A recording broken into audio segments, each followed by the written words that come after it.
So Caitlyn Clark is somebody that is obviously basketball's the preference. No matter what day of the week it is, the words from Caitlyn Clark in 2016, since we're all going back to 2016 for nostalgia, reign true. Raindrop, drop top. Eyeball non-stop stop. And it does not matter, like, whether it's rain, hail, sleet or snow, her birthday or a random day. She ball non-stop stop. And obviously Caitlyn Clark working out during at this time is impressive. And first of all, Rob Dozier that's a big hire. Like, obviously with Keith Porter being gone, like Rob Dozier, that is a big hire.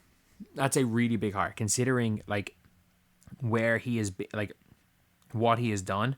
Like, he has been an NBA trainer. He's worked with a lot of big players. He has worked with a lot of big players, and obviously worked with the G League team for the NBA. Like, Rob Dozier is genuinely a good trainer. And it's one of those things where it's like, a lot of people are like talking about Caitlyn Clark not really wanting to do it because she's not working out with Chris Brickley. I mean this when I say this. Like, I've gone to clinics from Drew Hanlon. I've seen a lot of these workouts on an individual basis. When you're going to any of these NBA trainers on an individual basis, they all do the same thing. Like, you're looking at similar things. Maybe Drew Hanlon has people jumping and doing 360s in the air a little bit more.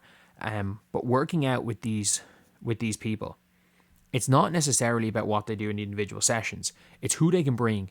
The difference is who they can bring with them. So, like, especially on the men's side, it's like I knew guys who, like, Drew Hanlon would fly them over to LA in the summers, and they would play against. These were like really high level D1 guys. Played pro, never were close to the NBA because you can't really get an NBA player to commit to doing that. But they'll fly over to LA for a little bit of money, and during the summers, their job would basically be, you're playing against these guys, you're guarding these guys. You are not giving them NBA level defense, but it's good enough defense that it's better than like getting a trainer. But it's not good enough defense that, you're just going to swat them every single time, or like the moves aren't going to work. And that's the reason why a lot of these trainers are so successful. It's not necessarily about the drills they do. And that's what people are kind of mistaken about it. It's that who they can get them to come up against on the defensive end. It's how they're able to put them in settings to succeed. And that's the real thing. And if you look, some of these high level NBA trainers have 3-4 NBA players on the go at the same time. Like, as far as a shooting workout is concerned, whether it's Chris Brickley, Drew Hansen, Rob Dozier, or me, if it is a catch and shoot workout, it is irrelevant. One person acts as a rebounder, kicks to the shooter. They either shoot on the move or they shoot off the catch. Like, or sometimes you want pass from a different angle, rebounder hits passer, pass. It's the same thing from 10-year-olds to pros. There are some drills that are the same. But I do think Rob Dozier, obviously working with an NBA team, there's obviously, you can see here, there's a team with them. There is a team. It is Caitlyn Clark with 5 others. So somebody's obviously acting as defenders, people helping her out in those settings. Because from every workout we saw last year, it was Caitlyn Clark. It was Caitlyn Clark and kind of dummy defense by Keith Porter. It was Stephanie White shouting things at Caitlyn Clark as she did a workout. But considering there's this many people here watching, the reality is that surely one of these is acting as a defender. There's 5 people there. You can play 2s. You can play 3s to get her work in, which is much closer to game-based training than just doing a one-on-one workout. And that's what my hope is from looking at this. Obviously, there are people just there, but I doubt random people from the Indiana Pacers organization that have not worked with Caitlyn Clark. If nothing else, Caitlyn Clark is working out with Indiana Pacers trainers. She's working out with Pacers trainers. She's working out with the Pacers staff. And that's the thing, again, when it comes to people that are in the staff. Like, a guy I used to play with worked as like a really low-level S&C coach for the Houston Rockets. But like, this guy was like, here was the fucking man. Like, I played, like, he's push it. Like, he's 30, in his mid-30s, late 30s now, but he's still the fucking man when he plays here. But, like, again, he was just in and around the organization for Houston. So at times he would stand in as a defender. He would stand in as a rebounder, as a passer.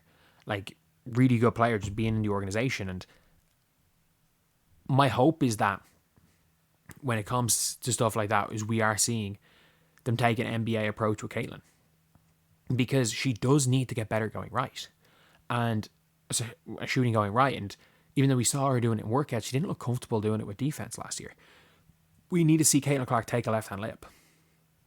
If you watched her workouts last year, I literally said it. I'm like, Caitlyn Clark has not finished once with her left hand in an entire workout. And I was concerned. And people were like, oh, you're just a hater. And I'm like, no, oh, you're trying to nitpick a workout. Caitlyn Clark didn't attempt a left-hand layup last season. She attempted like 3 off the dribble 3-point shots going right. And left the things that people were concerned about, left-hand layups and shooting going right. I think she attempted like 3 of them last year.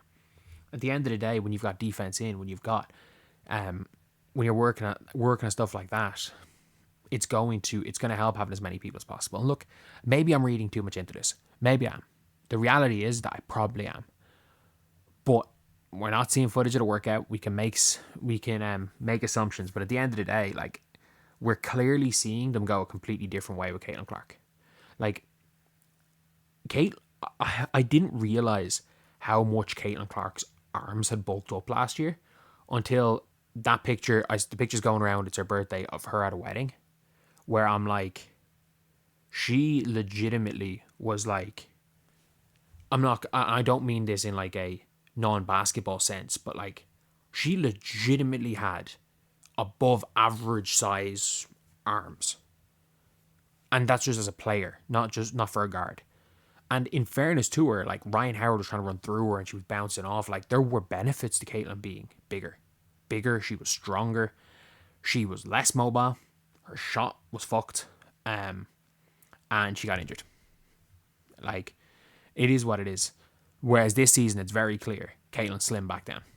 Caitlyn has absolutely slimmed back down. I think the league is probably changing. And I would also say, look, to say that the likes, like Caitlyn Clark's doesn't know what's going on in the league. My expectation is there's a bit of a call being like, look, all of our players got injured last year. Cop the fuck on, referees. Stop with this physicality bullshit. Yeah. And we just lost the face of our league because she bulked up too much in the summer. And because of our awful refereeing, the face of our league bulked up too much, got injured, and our viewership dropped 50%. So anyway, yeah, that's pretty much it, lads. That's the video. See you guys.